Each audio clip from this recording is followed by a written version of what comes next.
Welcome back, everybody. It's been a couple of weeks, but the West Coast Preps podcast is back. It's late in the season, but we got a lot of fun going. I am Chris Jackson, joined here by Dylan Grausz and also Jack Loder out in Marin County.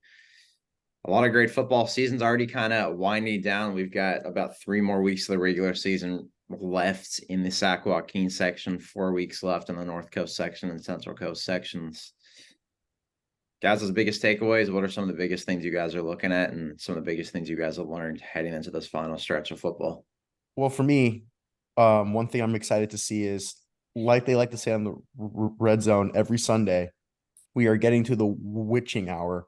I want to see, which leagues become, tight, which races become close, which teams are able to separate themselves. I just want to see how these league title chases turn out. I want to see, how certain teams respond to the last little bit of the season. I want to see, can SRV go undefeated the rest of the way? I want to see stuff like that. I'm just excited to see how the season's going to end, and I'm just excited to see how it shapes up to end the season.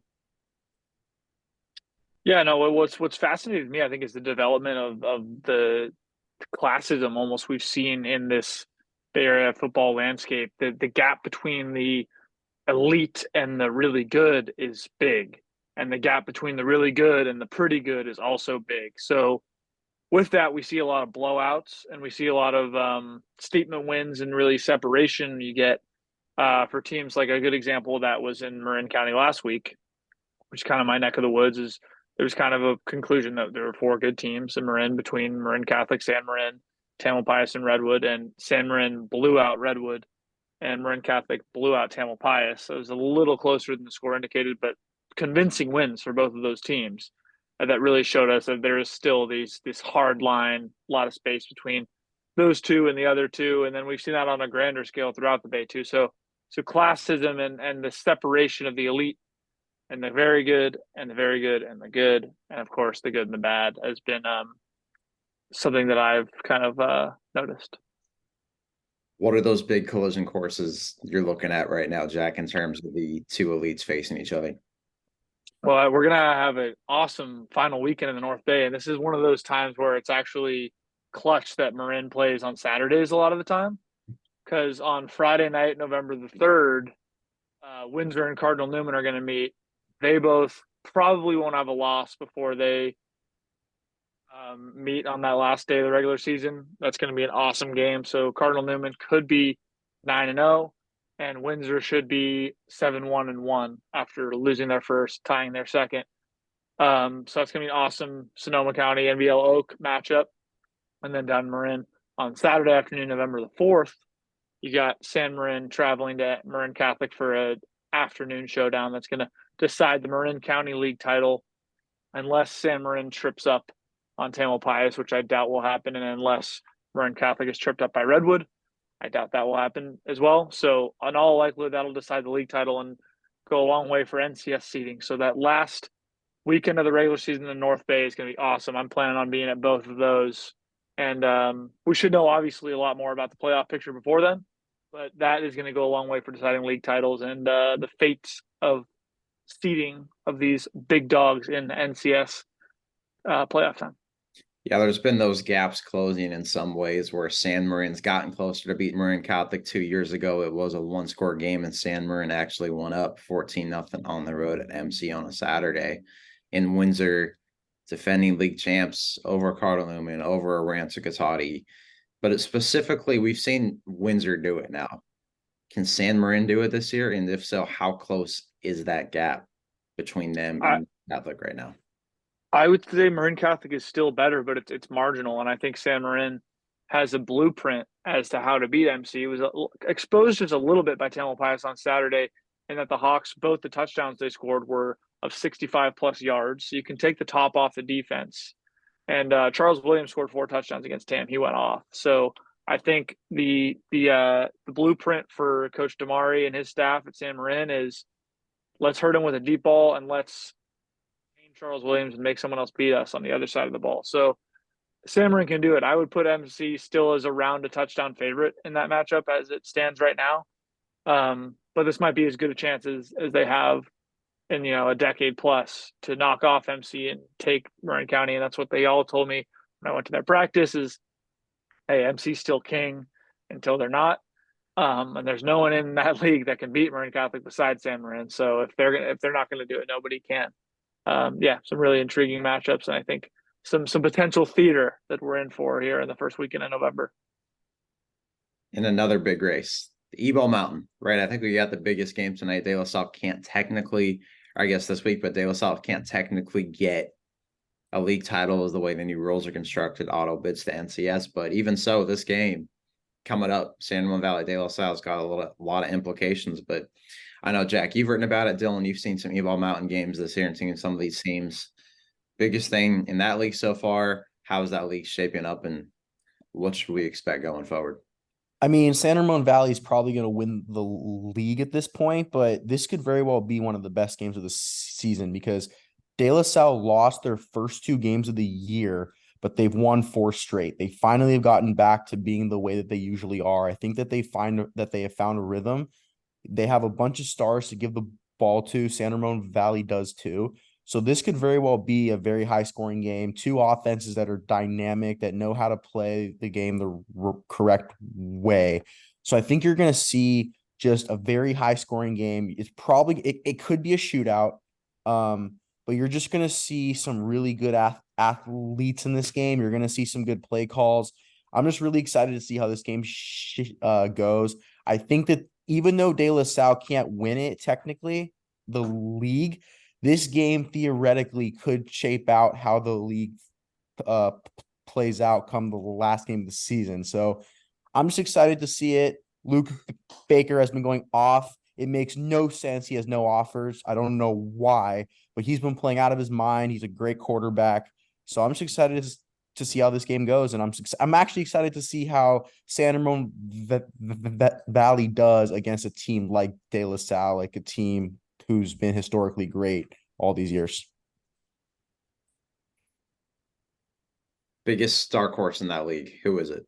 Ooh, like in terms of player or just in terms of league, just the league as a whole? Team. Who's the biggest dark horse that could potentially knock off, let's say, a San Ramon Valley come the end of the season? Well, It's gotta be Cal. Yeah, I was gonna say Cal, but I think Monta Vista is a team too because they were 2-8 last year. They've only lost 2 games this season to start off. They're 4-2. Millard has that team on a good path. So I see Monta Vista being a team that could compete. But yeah, Cal High as well. They've only had 2 losses on their schedule.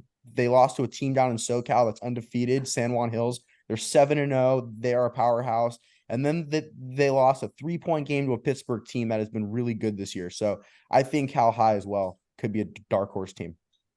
Yeah, I would put Cal cut above Monta Vista and Clayton Valley and Foothill. They've just been a little bit better. Haven't seen them in person yet, but just from stats, results, and everything I've heard. But SRV and De La Salle firmly that top 2 tangoing up there. That works out for SRV. So if they don't trip over Cal, they'll probably win the league. Super excited to see. I don't know, Chris, who's going to that one for us on Fridays between SRV and De La Salle? Well, right now it could be you because that's the leader for game of the week. So I would love to. I would love to. Yeah, I mean I guess it's the witching Give hour. Give me an East Bay. Give me an East Bay, John. I'm a North Bay guy, but I'm not afraid. I'm not afraid of a Friday afternoon trip to one of those schools. Where's the game at? San Ramon Valley. So that place San Ramon Valley. Rocking. That place is gonna be jumping. Yeah, I might just go ahead and claim it.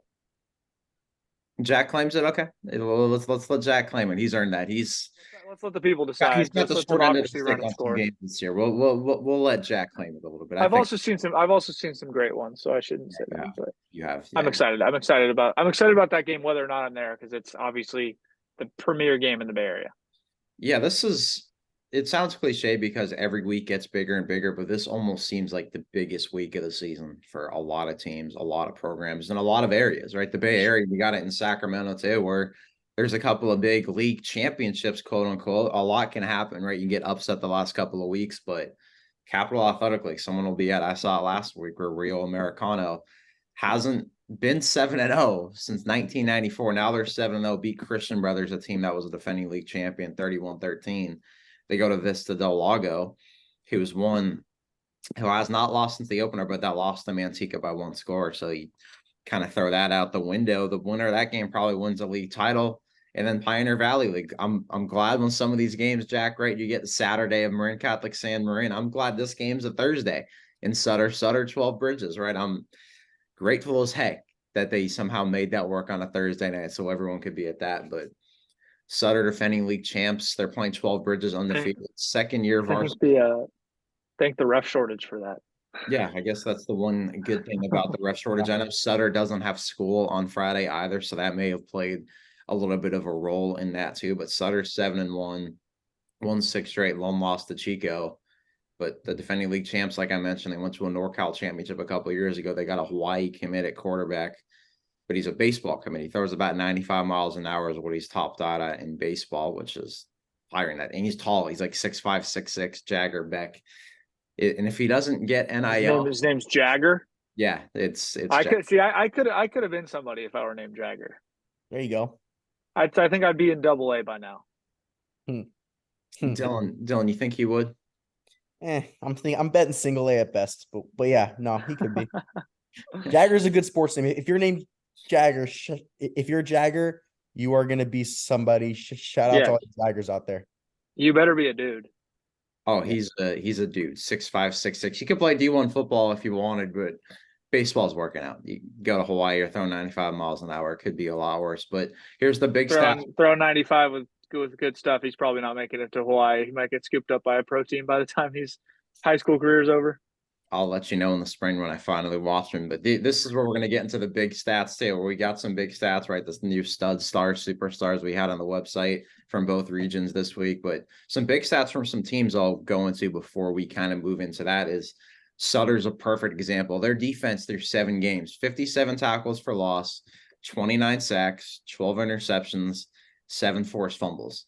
They got a sophomore safety, Max Bringle, that's got 6 interceptions, 3 guys over 10 tackles for loss. Eric St. Ange, 15, Tristan Leal, 12. Fresno State commit Akon Asiata has 10. And then 12 Bridges has, well, the numbers are pretty much in their favor in a lot of ways. So only a second-year varsity program. I've probably said that in every story, but I don't think that can be understated because second-year varsity, 7-0.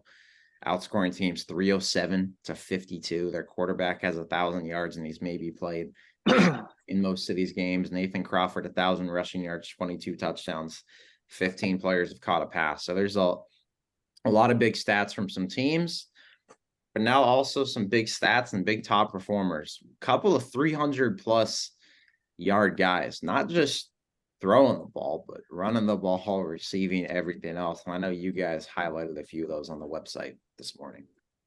Yeah, the guy I want to shout out is Braden Coomer from the Carlmont running back. He had an amazing game in the team's 56-28 win. He carried the ball for 16 times for 345 yards. I'm being serious. Yes, he had 345 yards on the ground, and he had 4 touchdowns. So Kumar, man, what a game you had. He just absolutely tore it up, and Carlmont got a win in large part because he just went completely off that game. Dylan, correct me if I'm wrong, but I think did Braden Turner have another big game For Monte Vista? For Mount Diablo? You mean Herschel Turner? Herschel Turner, excuse me. Sorry. Yeah, unfortunately, I was looking for those stats. Mount Diablo did not post stats online, but I did find something. Shout out to the SF Gate. I read a little something. He didn't play to start the game. They were down. His second carry of the game, Herschel Turner had a long 45-yard touchdown. That was just absolutely incredible. Yeah, broke a number of tackles. Yeah, broke a number of tackles and all that. But Herschel Turner this season, man, he's just been – talk about a guy who's been absolutely crazy. He had 25 touchdowns through 5 games. I believe had over about 1,600 yards in that same time frame. Led the nation in rushing for a little bit. I think he still does. Like, this kid is just something else. He's a transfer. Yeah. Yeah, he's phenomenal. Some names out of the North Bay, just to keep it on the stat train. I mentioned Charles Williams, some big touchdown performances. I mentioned Charles Williams had 4 touchdowns against Tamalpais. Chase Miller out of Petaluma, he was in our superstars category. 123 yards on 13 carries and scored 3 times for Petaluma, and a big win over American Canyon, which a lot of people were surprised by. And then Wesley Timmel, a receiver, WR1 out of San Marin, Dominic Ingracia's main target, caught 11 passes for 209 yards, and he also scored 3 touchdowns. So some really big individual performances, as we were kind of mentioned before we started recording, that this was a big time week for stats. If anybody's playing their NCS fantasy football leagues, this was a big week. So guys were padding stats, getting in the end zone, putting up big yardage numbers too. It was fun to watch, fun to keep track of.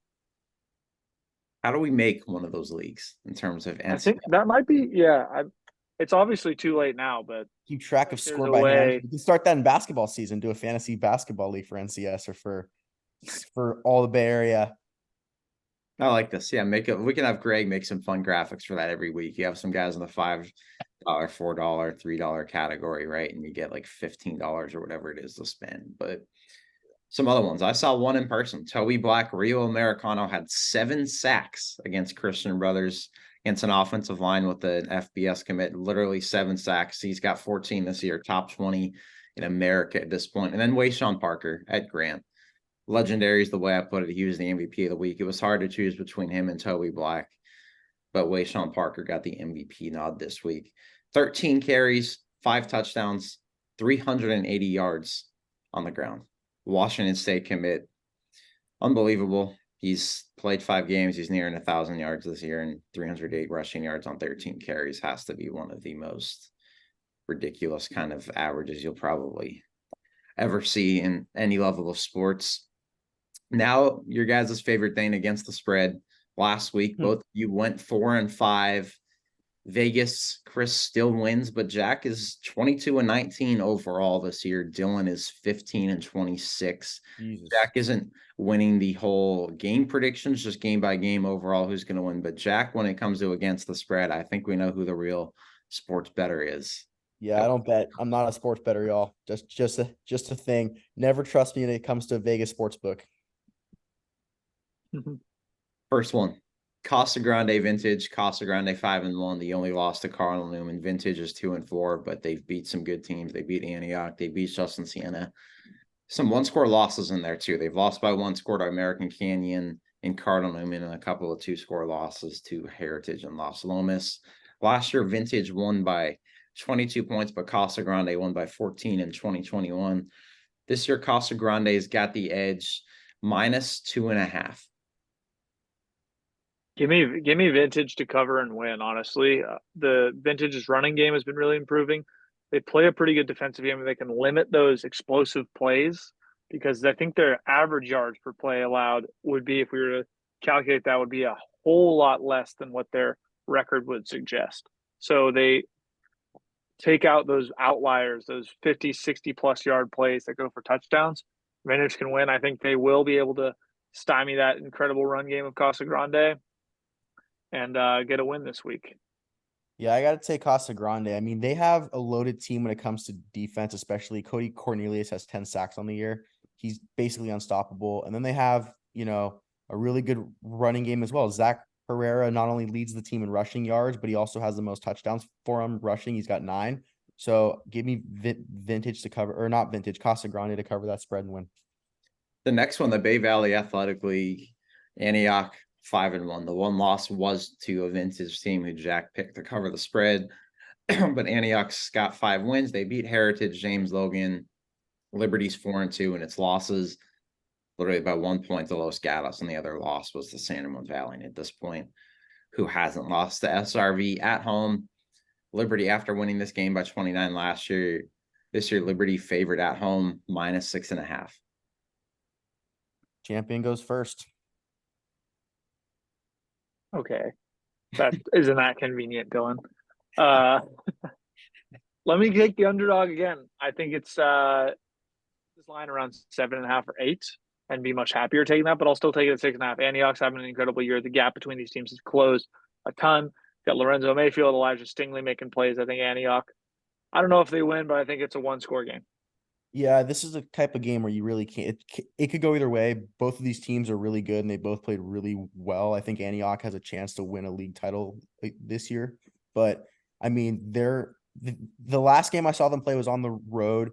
Give me Antioch to cover because they're a good away team. The last game I saw them play, they were on the road to Heritage, and they won. So they are a team that can win either at home or away, and they're really good on both. So give me Antioch to win this game and cover Antioch to win this game. A big game Friday afternoon, actually, a 3 p.m. kickoff in Atherton is Menlo against Hillsdale. Both teams are 6-0. They're literally one spot away from each other in the California rankings on Max Preps. Like one is 211, one is 212. The line indicates that the line is literally even. Ooh, I'm gonna take Menlo Atherton in this game. I have a very hard time picking against them just because they have such a good team, both offensively and defensively. They're a well-rounded team. They got playmakers on both sides of the ball, and they're a well-coached side. Both teams are, but I just have to go with Menlo Atherton in this game. It's just I feel like they are. You mean Menlo? Sorry, yeah, Menlo. I have to go with Menlo in this game. Sorry, confused. Just helping you out. I'll zag and go Hillsdale. I saw them a couple weeks ago. That defense is really good. They run the ball really well, and then quarterback Eric Waugh. Eric Waugh wows you with his clutch ability to make big time throws on late downs. So I think Hillsdale keeps their fairy tale season going and beats Menlo. Speaking of big East Bay Athletic League mountain games, this one that can determine a lot of who's really going to still be there at the end with the San Ramon Valley is a couple of 4-2 teams. Cal 4-2 beat James Logan. They've got a huge 21-point win over Escalon, beat Granada by 24. The losses to one team from SoCal and then Pittsburgh by 3. And Monte Vista 4-2 crushed Granada, crushed St. Leandro, beat Bellarmine by 10, beat Foothill by 27.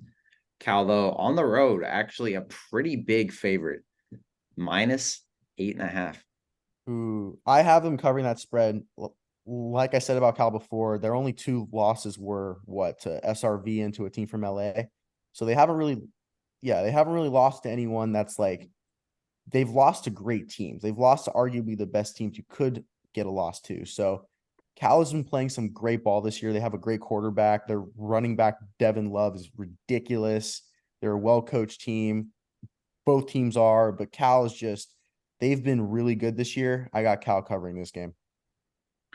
Yeah, I agree. Jaden Macedo's been awesome. That offense is explosive. Their defense has been making big plays. I think Cal covers. Then in the North Bay, switching gears out there, Rancho Cotati against the Windsor. This game had a lot of implications on who won the league title because Windsor went on to win it, and Rancho Cotati did beat Cardinal Newman, its first road win over Cardinal Newman in about a couple of decades. Windsor, though, 4-1-1. They've got that infamous tie against Camp Lindo, but the one loss to Escalon. Other than that, all wins. Rancho Cotati 4-2.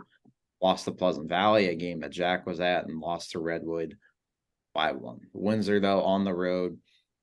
Not really sure of the injury status and the health of some Rancho Cotati players. Windsor is a big favorite on the road at -13.5. But it should be noted, last time this game was played in Rohnert Park, Rancho Cotati won this game by 1 on a blocked extra point.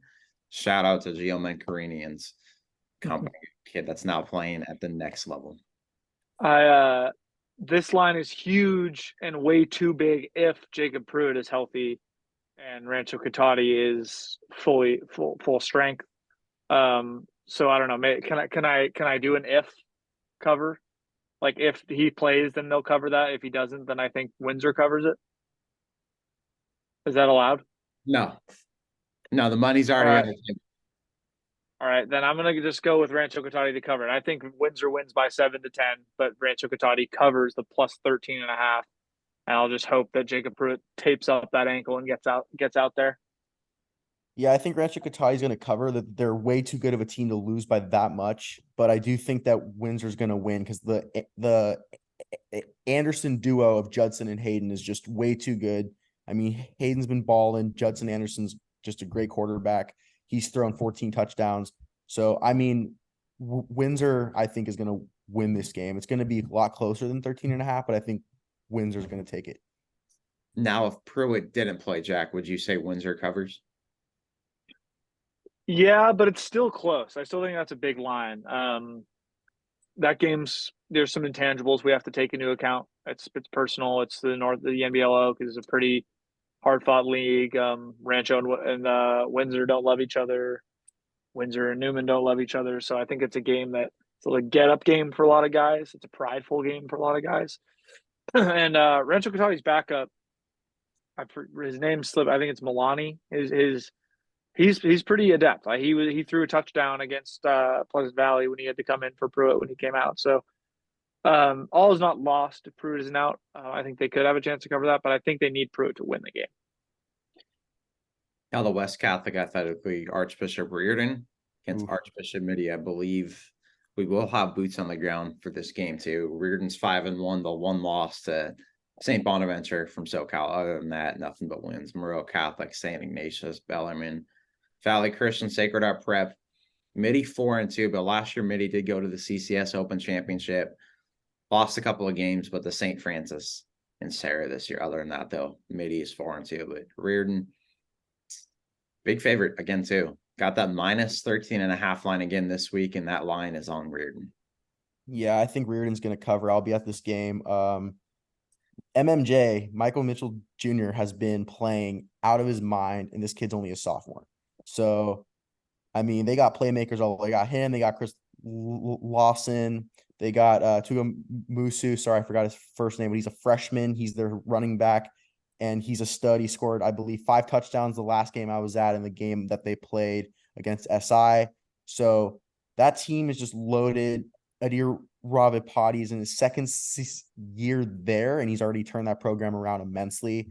So, yeah, I think Reardon's going to cover this game. Mitty's a great team, but Reardon has been playing great ball this year. I also think Reardon's going to cover in the battle of the Archbishops. I think Mitty is a good team, not a great team, and Reardon's proven again and again that they are a great team that can get in a track meet with anyone and win it handily. They're so fast. They're so dynamic. I think they score 40 plus again and cover this pretty easily. Biggest game of the weekend, maybe at all in Northern California. San Ramon Valley against De La Salle. De La Salle has lost to some Cal teams in the last couple of years, but they have not lost to a North Coast section team in 3 decades. The last team to do that was Pittsburgh. De La Salle, though, 4-2. Losses to nationally ranked teams, Orange Lutheran and Sarah, San Ramon Valley, 6-0. The line, De La Salle, minus 3.0. Can San Ramon Valley cover that? And also, can San Ramon Valley be the first team from the NCS since the early 1990s to beat mighty Sparta? I'm taking San Ramon Valley to cover this spread, and it's, to me, I think it's going to be close. I shouldn't say it's not even close, but San Ramon Valley will definitely cover this spread. I mean, have we not been seeing them play this year? I mean, come on. Like, De La Salle is a great team, don't get me wrong, but if there's any team that's going to knock them off in the NCS, it's got to be a team that has Luke Baker at quarterback, slicing up defenses, and a junior and Marco Jones, who's bigger than probably most high schoolers put together, but he's also really fast and really athletic. They have some athletes at that school, and I don't think people realize how good athletes that they are. So if there's any NCS team that's going to give De La Salle a run, it's going to be a defending NCS champion that, by the way, is looking like they are going to win it all again this year. Give me SRV all the way. I think they're going to win this game, actually. I'm going to give you a little nugget here from Noah Glosson. Shout out Noah. He sent me this week. Some important info on Luke Baker. 7 years ago, SRV nearly beat De La Salle. Clark Baker, Luke's brother, was starting QB for the Wolves at the time. Luke was not in attendance that night because he thought De La Salle would blow them out. Clark nearly got the job done. Now, can Luke get it done? And the final score of that game was 28-27, De La Salle. So it's in 2016. So now, fast forward 7 years later, Luke Baker is at the helm. Can he get it done? I agree with Dylan. I think he does. I think that San Ramon Valley feeds off the home crowd, although this will probably be a pretty dual crowd game. But Valley gets it done in front of the home crowd. I think they win. Maybe give me a last-second field goal. If that little fact that you just mentioned from Noah is not in the preview, I will be greatly, greatly, greatly disappointed. I had no idea. I'm completely trusting Noah. Like, if Noah's just pranking me and giving me a completely fabricated story, then he got me. But I trust my guy Noah. Yeah, I did me. not put that in there because I actually had no idea. But now that I know that, I will put that in there because I had no I don't idea. know. No idea that that was even. Oh, A did thing. you had that game? Huh? Yeah. But add that in. Add that because I haven't I done will mine add yet. that So in. Now your hot guys' hot takes of the week. What is it? Well, my hot take of the week, and I'm gonna make this interesting because we'll see how this goes. But I think De La Salle is gonna lose. Let's make it. I'm gonna say that they're gonna lose by 2 touchdowns. I say that they aren't prepared for what Luke Baker's gonna do. Hold on. That's my hot take. I'm gonna say that they're not gonna be prepared for what Luke Baker can do. And he's gonna end up going off having one of his best games. Because now that Jack said that, I'm thinking, he's gonna be motivated, he's gonna be hungry, and he's gonna want to win this game more than anyone there. And he's gonna absolutely bring his A game. I think that San Ramon Valley is gonna win by 2 touchdowns because Luke Baker plays his best career game. I challenge De La Salle to cut that video up right there and make sure that that's just everywhere. I hope it happens. Video on the I sideline. hope it happens. My hot take is that Rancho Cotati with Jacob Pruitt will beat Windsor in an upset fashion, which kind of flies in the face of my narrative of Windsor and Cardinal Newman meeting without another loss. But I think with Jacob Pruitt playing, and I think Windsor maybe perhaps overlooking the Cougars a little bit, I think Rancho Cotati comes away and wins that in the NBLO. So that's my hot take of the week. Again, can people not get mad at me for my hot? It's supposed to be the crazy hot take segment. I hope people Like, yeah, get it's mad at going to me be with mine. wild. Hey, I hope De La Salle sees that, and I hope that if they see me ever again, they look at me and they say, "I told you so" or something. Because I want, hey man, let's see it. I don't think anyone's predictions have ever sparked more talk and more discussion than Jack's. Yeah, no, I'll never forget the I'm magnetic, bro. I'm magnetic. St. Patrick's St. Vincent. I'm never gonna forget that video that they wanted me to send after the game. For those of you guys that don't know, I was at that game, and post game, St. Patrick's St. Vincent won, and I think Jack picked against them. So right after the game, they wanted me to film them saying thank you, Jack. And every single person on that team, including the coaches and all the players, said to me on camera, "Thank you, Jack." And that's been the start of it. I don't know, Dylan. I think you might overtake him after that whole 2 scores game. Let's see. Hey, let's see. You know what? I actually love when people take that to heart because, sometimes it gives teams motivation. It makes games better. I love that. So, hey, if you take it to heart, great. I'll take it. I like it.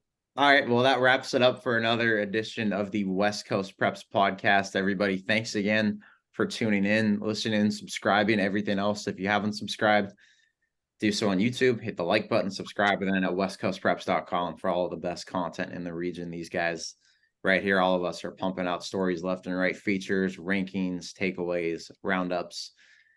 God, how many games have we covered this year, guys? It's got to be something astronomical. Close to 100. Yeah, it's definitely at that point right now. But appreciate these guys and appreciate Perhaps 1,000. Yeah, we'll hit 1,000 by the end of the fall. Definitely. Not even close. Mark that. But everybody have a great rest of your week and be sure to follow all of our coverage at westcoastpreps.com. Thanks, everyone.